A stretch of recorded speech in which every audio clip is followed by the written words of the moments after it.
¿Puede un entrenador realmente cambiar su destino después de 100 partidos marcados por altibajos, dudas y momentos de pura tensión? Esa es la pregunta que hoy rodea a Hansi Flick, el técnico que acaba de alcanzar una cifra simbólica en el banquillo del Barça. En este video descubriremos qué significan realmente estos 100 partidos, las decisiones que lo han fortalecido, las presiones que lo persiguen y el capítulo que puede estar a punto de escribir. Antes de entrar en los detalles, dime, ¿crees que Flick ha demostrado lo suficiente para liderar el futuro del Barça? Pero primero entendamos cómo empezó todo. No todos los entrenadores sobreviven a los primeros 100 partidos en un club tan exigente como el Barça, y muchos menos logran hacerlo en medio de una tormenta deportiva e institucional. Pero Hansi Flick, silencioso y metódico, ha llegado hasta aquí. Su recorrido no ha sido lineal. Victorias trabajadas, derrotas dolorosas, rachas irregulares y un vestuario que ha necesitado reconstruirse casi partido a partido. Desde su llegada, Flick apostó por rejuvenecer la plantilla, dándole espacio a jugadores que necesitaban continuidad y confianza.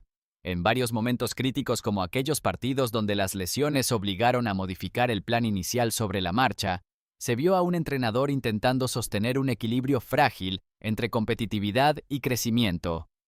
Su figura en la banda, gesticulando con intensidad pero manteniendo la serenidad alemana característica, se ha convertido en una imagen habitual para los culés.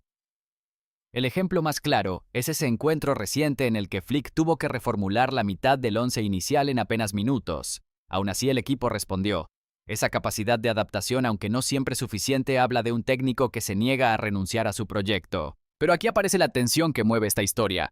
¿Ha sido este crecimiento realmente estable o solo una ilusión sostenida por momentos aislados? Dime, ¿tú crees que estos 100 partidos son prueba de evolución real o simplemente resistencia bajo presión?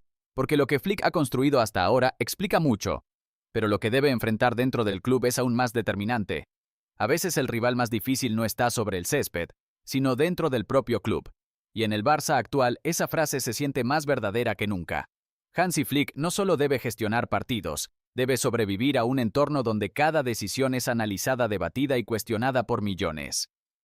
La presión institucional es constante, la directiva exige resultados inmediatos.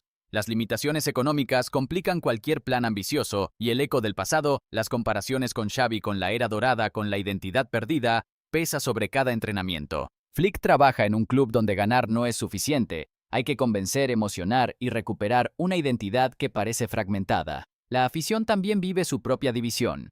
Algunos ven en Flick un constructor paciente, un técnico que intenta crear orden en el caos. Otros lo observan con recelo, preguntándose si tiene realmente el carácter para liderar un ciclo ganador. Ese contraste quedó reflejado en una imagen reciente: Flick quieto en la banda tras un empate decepcionante, mirando fijamente al césped, mientras alrededor suyo la grada murmuraba. Era el retrato perfecto de la soledad del entrenador. Y aquí se abre un nuevo interrogante. ¿Cuánto respaldo real tiene Flick dentro del club? ¿Existe un proyecto sólido detrás? ¿O sigue siendo un técnico temporal en un Barça que no termina de encontrarse? Antes de seguir, dime, ¿tú crees que la directiva está verdaderamente comprometida con él? Porque si la presión define el presente, lo que viene después podría cambiarlo todo. Cuando un entrenador alcanza los 100 partidos en el Barça, solo existen dos caminos: renacer o romperse. Y ahora Hansi Flick se encuentra exactamente en esa encrucijada. Su futuro ya no depende únicamente de ideas, sino de resultados inmediatos y decisiones valientes. Los próximos meses serán determinantes. Flick deberá definir un plan competitivo capaz de sostener al equipo en Liga y en Champions, dos terrenos donde cada error se magnifica. Además, tendrá que decidir hasta qué punto confiar en los jóvenes que ha impulsado desde su llegada. Apostar por ellos puede convertirlo en el arquitecto de un Barça renovado. Pero también puede exponerlo ante la crítica si los resultados no acompañan. En los entrenamientos recientes en la Ciutat Esportiva se ha visto a Flick conversando largo rato con varios jugadores jóvenes. Esa escena, un entrenador inclinado, atento, casi pedagógico, resume lo que muchos culés desean: un proyecto con identidad, paciencia y futuro. Pero la realidad del club es más dura: hay urgencia, hay ruido y hay expectativas imposibles.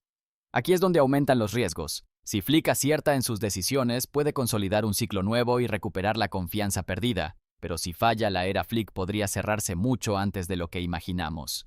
¿Y tú? ¿Qué capítulo crees que escribirá primero, el de la resurrección o el de la despedida silenciosa? Porque para entender el valor emocional de este momento hay algo más profundo que debemos mirar. Detrás de esos 100 partidos no solo hay decisiones tácticas, estadísticas o debates interminables. Hay un hombre que pese a las dudas y al ruido no ha dejado de creer en lo que puede llegar a ser este Barça. En cada gesto de Flick, ya sea una palabra al oído de un joven o un silencio tenso en la banda, se percibe a alguien que lucha por sostener un equipo aún en construcción, igual que el Camp Nou que sigue en obras incompleto pero lleno de posibilidades. Ese paralelismo es imposible de ignorar. El Barça avanza entre escombros tratando de reencontrar su identidad mientras Flick intenta dibujar un futuro que todavía nadie puede ver con claridad. Y ahí es donde nace la emoción verdadera, en la incertidumbre, en la esperanza, en el deseo colectivo de ver renacer a un gigante. Si tú también sientes que este viaje aún no ha terminado, quédate con nosotros. En el próximo video analizaremos cómo puede evolucionar el sistema de Flick y qué piezas podrían transformar completamente el rendimiento del equipo en los próximos meses. Cuéntame en los comentarios, ¿estás del lado de la paciencia o del cambio inmediato? Porque al final, esta historia, la de Flick, la del Barça, la nuestra, apenas está comenzando.